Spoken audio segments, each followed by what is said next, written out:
안녕하세요. 세계사엔 교회사, 세계사와 함께 푸는 스토리텔링 교회사 시간입니다. 저희가 이제 콘스탄티누스와 기독교 공인이라는 주제로 좀 살펴보고 있는데, 콘스탄틴 이후에 두 갈래로 갈라진 기독교라는 주제로 오늘 이야기하고자 합니다. 지난 시간에는 이제 콘스탄티누스가 역사 무대에 본격적으로 등장하게 되는 이제 과정에 대해서 다루었고요. 기독교인의 영원한 친구라고 불리는 콘스탄티누스 대제. 자, 그는, 간략히 이야기하면은, 50년간의 군인 황제 혼란기를 종식시킨 디오클레티아누스와 또 관련이 있습니다. 그가, 로마 제국이 너무 넓으니까, 내등분해가지고 사두 정치, 동방과 서방의 정제, 그리고 그 밑에 부제, 이렇게 네 명이 통치하는 사두 정치 체제를 만들죠. 일종의 분할 통치 체제인데, 우리가 지금 다루는 이 콘스탄티누스, 그의 아버지가 바로 콘스탄티우스 클로루스다. 근데 그가 서방의 부제, 서방의 부통령이었다는 거예요. 어쨌든 그는 이제 이후 막센티우스, 리키니우스라고 하는 정적을 차례로 격파하고 제국의 1인자가 되는 과정, 이런 것들을 중심으로 지난 영상에서 콘스탄티누스 역사 무대에 본격적으로 등장하다라는 영상에서 자세히 다루었고요. 자, 오늘은 이제 콘스탄티누스 이후 로마 제국이 본격적으로 기독교의 옷을 입으면서 기독교에 나타나는 두 가지 현상, 두 갈래로 극단적으로 갈라지는 기독교에 대해서 살펴보려고 합니다. 자, 로마 제국의 역사를 보여주는 이제 대표적인 연표 여러 차례 이야기했지만, 자, 로물루스에 의해서 주전 753년에 시작된 로마, 그게 주후 476년 똑같은 이름의 로물루스 아우구스투스로 해서 476년에 멸망하죠. 하지만 이때 멸망했던 로마는 서쪽 로마다, 서로마다. 나머지 동쪽에 있는 로마는 1000년이 더 간다 그랬죠. 1000년, 1453년 비잔틴 제국이라는 이름으로 계속 지속했다가 오스만 터키에서 멸망하죠. 자, 어찌됐든 그 사이, 서로마 제국이 멸망하는 그 사이에 기독교 역사에서는 이제 크게 세 명의 황제가 어떤 분기점, 터닝 포인트로서 중요하다 그랬죠. 그래서 옥타비누스, 초대 황제인 옥타비누스, 그 다음에 콘스탄티누스 대제, 그리고 테오도시우스 대제가 그 사람입니다.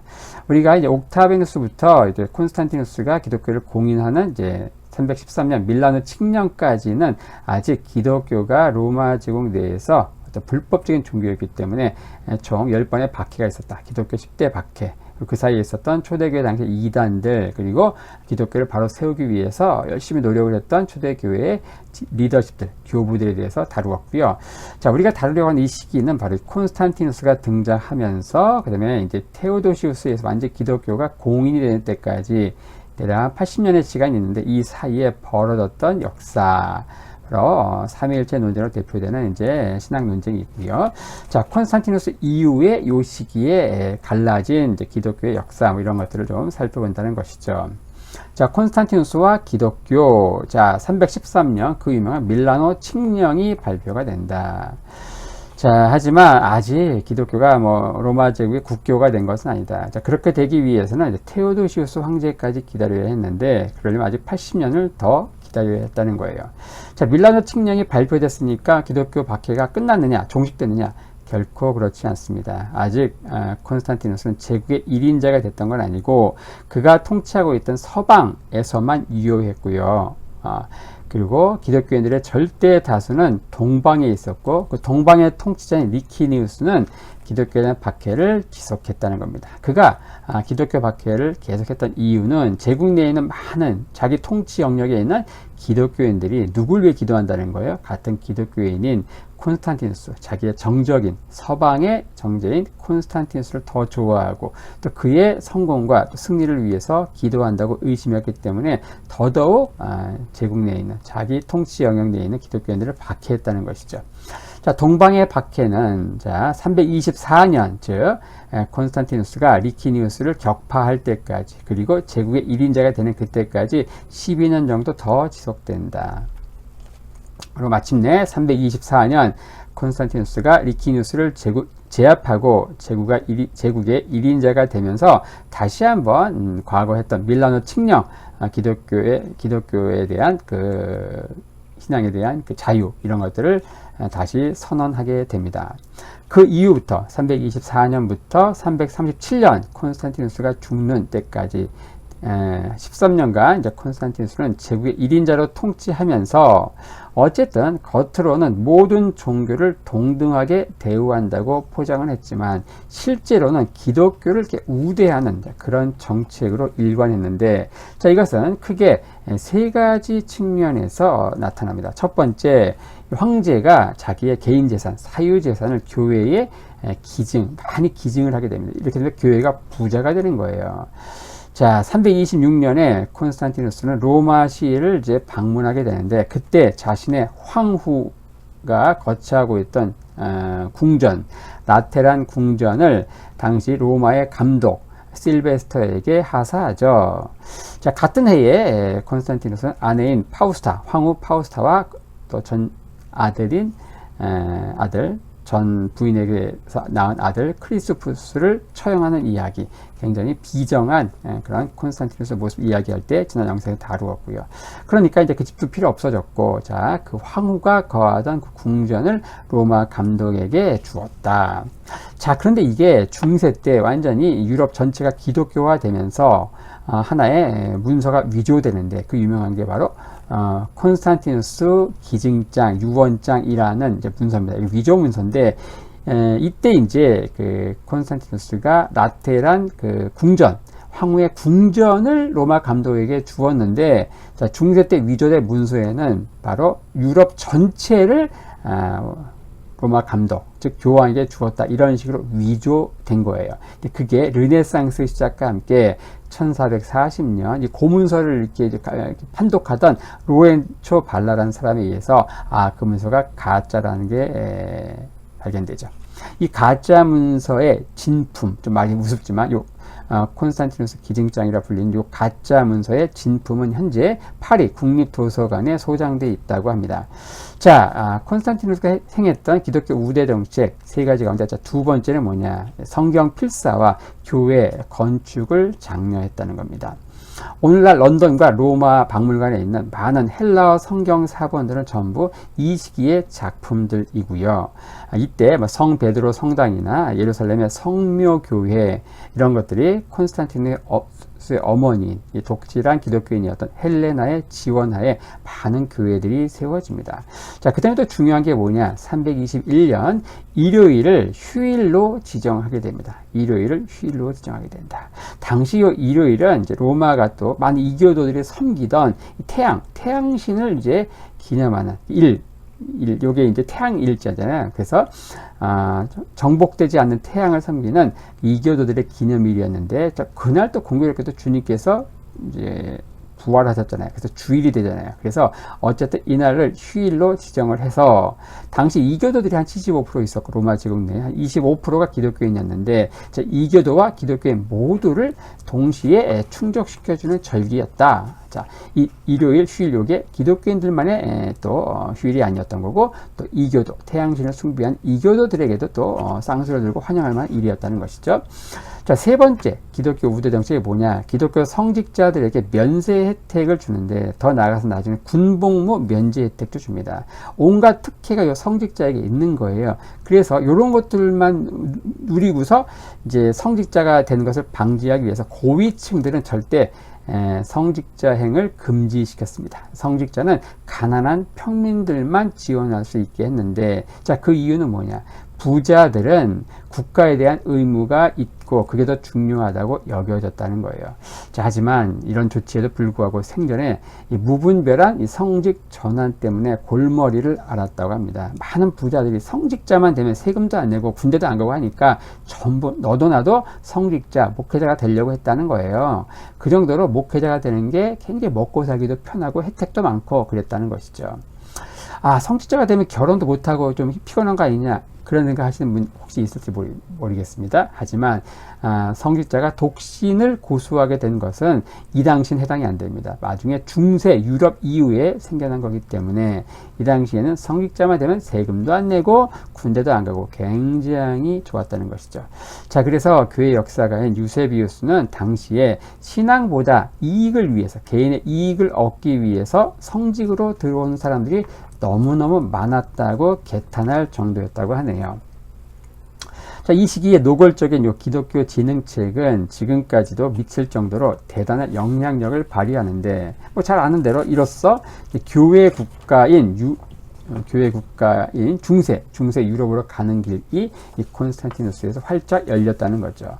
자, 그래서 호사가들은 이런 말을 합니다. 로마인들은 3번 세계를 지배했다. 처음에는 군단으로, 다음에는 법률로, 마지막에는 기독교로. 자, 이 기독교가 바로 중세 유럽의 강력한 또 화두였던 것이죠. 자, 이러한 흐름 가운데 기독교는 2가지 서로 다른 길을 가게 되는데, 하나는 뭡니까? 바로 궁궐로 가게 되는 세속적 종교주의자들. 이들은 개인의 출세와 영달을 위해서 교회에 들어온 거기 때문에 이들은 이제 궁궐로 가게 됐고, 또 하나 뭡니까? 거기에 반작용으로 극단적인 금욕주의자들은 광야로 가게 된다. 자, 먼저 세속적 종교주의자들의 출현, 바로 궁궐로 가게 되는 이제 기독교에 대해서 한번 보겠습니다.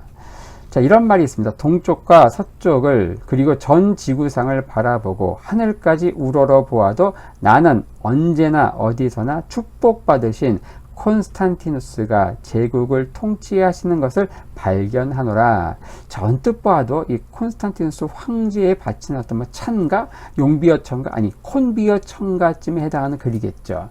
자, 이 글은 당대 최고 교회 내 지식인이었던 유세비우스가 쓴 글입니다. 그는 아마도 기독교에 대한 오랜 핍박, 박해의 시대를 끝내고 은혜의 시대로 접어든 그 시대, 그런 길을 열어준 이 콘스탄티누스에 대한 열렬한 지지자였던 것 같아요. 지금으로 얘기하면 콘빠쯤에 해당하겠죠. 바로 이 유세비우스로 대표되는 세속적 종교주의자들이 엄청나게 출현하게 되는데, 이 유세비우스, 그는 바로 260년경 이스라엘에서 출생했다. 자, 그는 이스라엘에는 가이사랴 교회의 감독이어서 바로 가이사랴의 유세비우스다, 이렇게 이야기하죠. 가이사랴 기억하십니까? 바로 로마 총독부가 있었고, 여기에서 누가 죽습니까? 사도행전 12장에 나오는 헤롯 땅의 손자인 헤롯 아그리파 1세, 바로 충이 먹어서 죽었다. 그 가이사랴입니다. 자, 이 사람은 근데 이제 좀 여러분들이 혼돈하시면 안 되는 게, 콘스탄티누스 황제가 죽을 때 그에게 세례를 베풀었던 사람 이름도 유세비우스입니다. 근데 그 사람은 니코메디아라는 교회의 감독이었어요. 그래서 그 사람과 동명이인인데 다르다. 지금 우리가 지금 다루는 이 가이사랴 유세비우스. 그냥 유세비우스 하면 이 가이사랴 유세비우스를 이야기합니다. 교회사에서 여러분들이 유세비우스라고 들으면은, 왜냐? 이 사람이 쓴 대표적인 역작이 뭐냐? 교회사라는 책입니다. 교회사. 초대교회 역사는 거의 대부분 이 유세비우스가 집대성한 이 교회사 책 자료에 의존하고 있기 때문에 그렇죠. 자, 이 유세비우스는 335년 바로 콘스탄티누스가 예루살렘에 있는 성묘교회, 예수님의 무덤교회에 낙성식에 왔을 때 황제와 개인적인 친분을 이제 갖게 되는데, 이 당시에는 이제 콘스탄티누스 황제의 30주년 재위 기념 행사를 위해서 저 멀리 당시 로마 제국의 적대국이었던 페르시아 제국의 교회 감독까지 초청된 엄청나게 거대한 성대한 축제였다고 합니다. 근데 이 축제의 그 진행을 맡아 사회를 맡은 사람이 유세비우스였는데, 그 입에 침이 마르도록 황제를 찬양하는 연설을 했다고 해요. 자, 아직까지 남아있는 연설문을 보면은 참 우리가 정말 낯뜨거워서 보지 못할 정도로 찬양과 아부일색으로 이제 가득했다고 하죠. 자, 이러한 세속적 종교 지도자들, 자, 이들은 놀랍게 신학적인 어떤 그 적응을 하게 되는데, 자, 크게 3가지로 살펴볼 수 있습니다.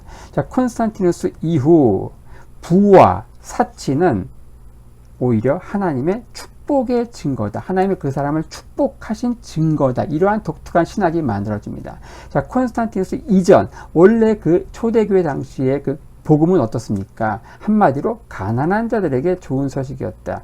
예수님의 팔복 말씀의 첫 번째도 뭐예요? 심령이 가난한 자는 복이 있나니. 자, 그래서 당시에 가장 당면했던 신학적 난제는 무엇이었을까요? 자, 어떻게 부자가 구원받을 수 있을까?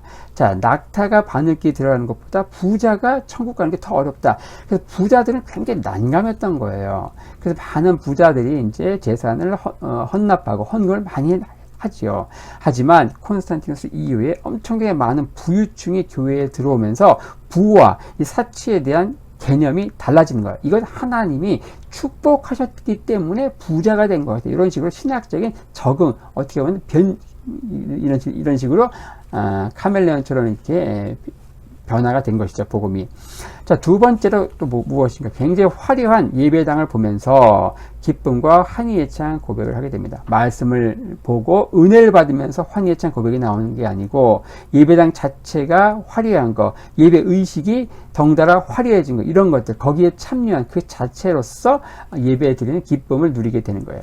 자, 예배 의식이 화려해지고 예배당이 화려해지면서 어떻게 될까? 이를 전담해서 섬길 성직자 그룹이 탄생합니다. 자, 이렇게 하면서 소위 말하는 성직자와 평신도 사이에 간극이 멀어지고, 이때 탄생한 성직자들은 속된 말로 세상의 세속 귀족층과 흡사한 일종의 종교 귀족층으로 이제 탄생하게 되는 것이죠. 자, 근데 세 번째, 이게 굉장히 중요한데요.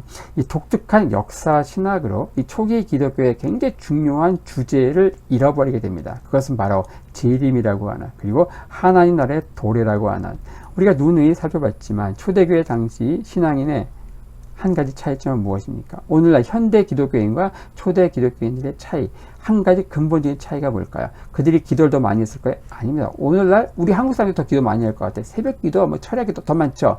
그들이 기도를 더 많이 한 게 아니에요.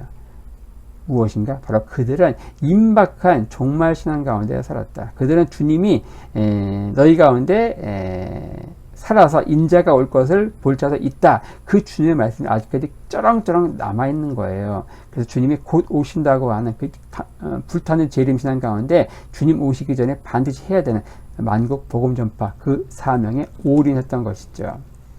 하지만 이 시기에 어때요? 콘스탄티누스를 통해서 기독교가 공인이 됩니다. 그리고 그 후계자들을 통해서 이 하나님의 계획이 완성되었다, 성취되었다고 선언을 하는 거예요. 그러니까 이런 역사 인식은 주님이 곧 재림의 평화와 정의의 왕국을 세운다고 하는 초대교회 당시의 재림에 대한 소망을 완전히 무시하거나 경시하는 풍조를 낳게 됩니다.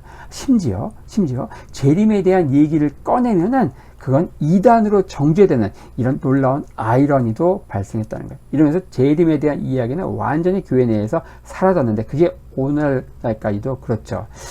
공교롭게도 이 정통 교단에서 재림에 대한 얘기는 거의 하지 않죠. 아이러니하게도 약간 이단성이 있는 데서 재림에 대한, 종말에 대한 이야기를 훨씬 더 많이 하는 것을 보게 됩니다. 자, 당연히 이들의 신학, 이 세속적 종교주의자들이 만든 이 신학은 로마 제국의 공식적인 신학으로 채택이 되죠. 좋게 얘기하면 공식 신학일 것이고, 이걸 약간 좀 삐딱하게 얘기하면 뭘까요? 어용 신학이 되는 겁니다.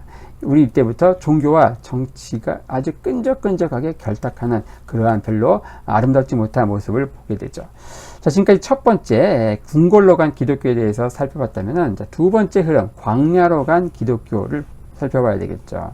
자, 이들은 당시 이 부자들과 권력자들이 교회로 완전 밀물처럼 밀려와서 상석을 독차지하는 이런 상황들을 보면서 마치 예수의 말씀처럼 가라지가 알곡을 질식시키는 그러한 상황으로 인식을 합니다. 자, 기독교가 공인되기 이전에는 그 박해 시대는 어때요? 어떻게 자신의 신앙을 증명했습니까? 바로 순교로서, 배교하지 않고 순교하는 것으로서. 하지만 지금은 기독교가 공인이 되었기 때문에 기독교를 믿는다는 이유로 순교하지는 않겠죠. 그래서 지금 어떤 식으로 자신의 신앙을 증명하고자 했는가? 그것은 바로 극단적인 수도 생활이었다는 겁니다. 자, 최초의 수도사로서, 물론 그 이전에 많은 수도사들이 있겠죠. 하지만 폴과 안토니 두 사람이 굉장히 유명하죠. 왜냐? 그들은 이들을 굉장히 흠모했던 두 명의 사람에 의해서 책이 남겨져 있어요. 폴의 생애, 또 안토니의 생애라고 해서 제롬, 그리고 아타나시우스라고 하는 추종자들에 의해서 그 책이 이들의 일대기가 남겨져 있기 때문에 아주 유명하죠.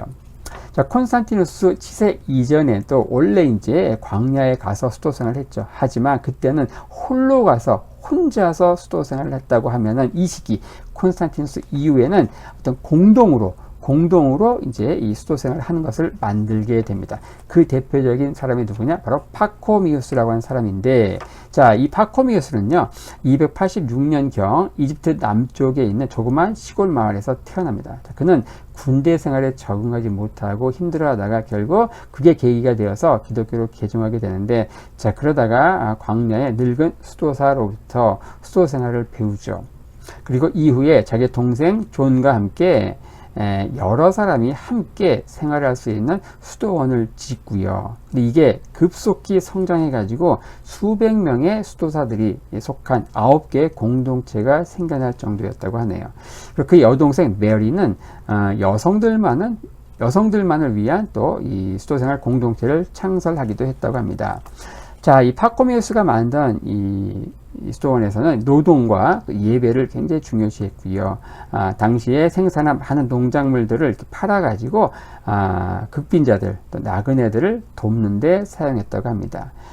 파코미우스는 사막의 수도사들처럼 어떤 극단적인 빈곤, 금식 이런 것들을 강요하지 않고 빵, 야채, 과일, 생선 이런 것들을 어느 정도 먹을 수 있게 했죠. 하지만 여전히 고기는 철저하게 금지되었다고 합니다.